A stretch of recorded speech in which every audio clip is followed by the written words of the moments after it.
Hi everyone, Adam here. So I'm just about to give my thoughts on The Last of Us, Episode 7, Left Behind. As usual, Pedro Pascal and Bella Ramsey star.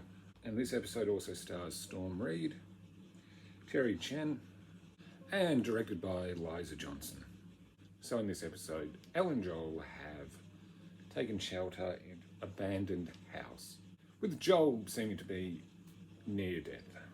Although Joel urges Ellie to leave and go find Tommy, she decides she's not leaving him. And then this episode goes into a flashback where we see Ellie in a Fedra military school, where she used to have a friend named Riley, who has been AWOL for a few months. Then one night, Riley comes into Ellie's bedroom and wants to show her something special. She takes her to an abandoned shopping mall, which still has power due to the grid being on the same kind of connection, is the best way to put it.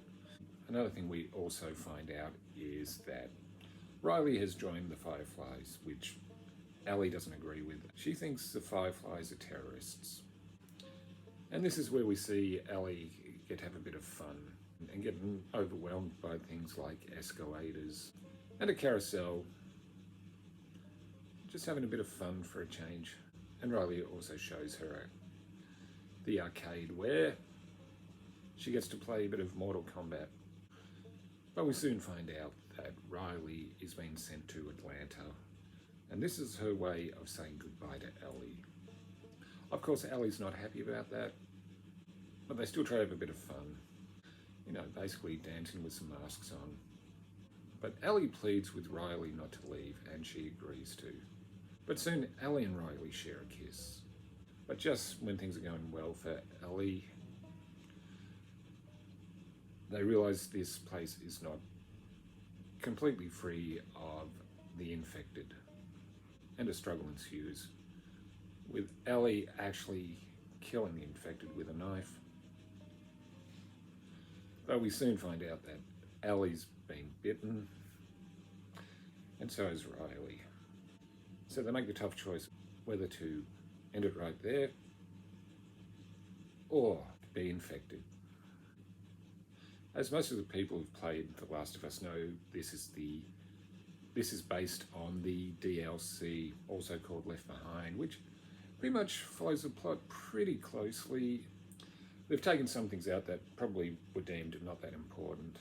For the most part, it is pretty faithful to the Last of Us DLC.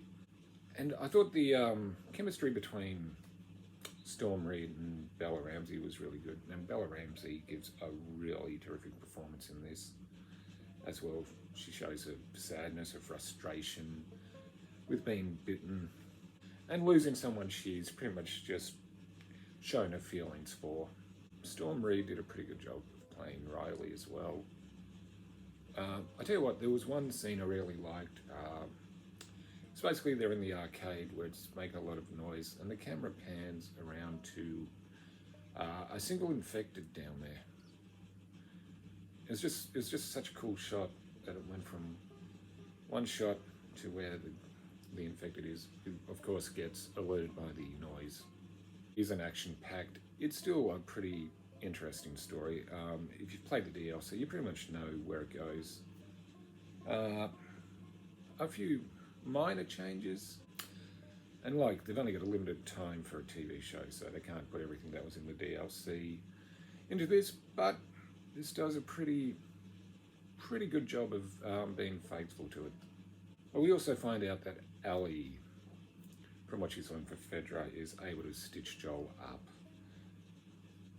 Yeah, and that's pretty much where the episode ends. Another decent episode. I've said this before, I haven't been disappointed by any episodes in this. Another thing I've got to point out is the production design of the abandoned mall. It does look pretty close to how it looked in the game. Yeah, but it's just so good with the whole thing abandoned, and they point out, you know, looting, how it was pretty funny. Everybody went for sneakers over soaps, because you know that's what would actually happen. It's pretty funny though. And we got Ellie's pun book, and I love a good pun. But yeah, so of course pretty solid direction. Of course, the two young actors did a wonderful job. So that's just my thoughts on episode 7. Let us know what you thought in the comments below. Like, comment, subscribe. I'm Adam, and I'll see you again soon.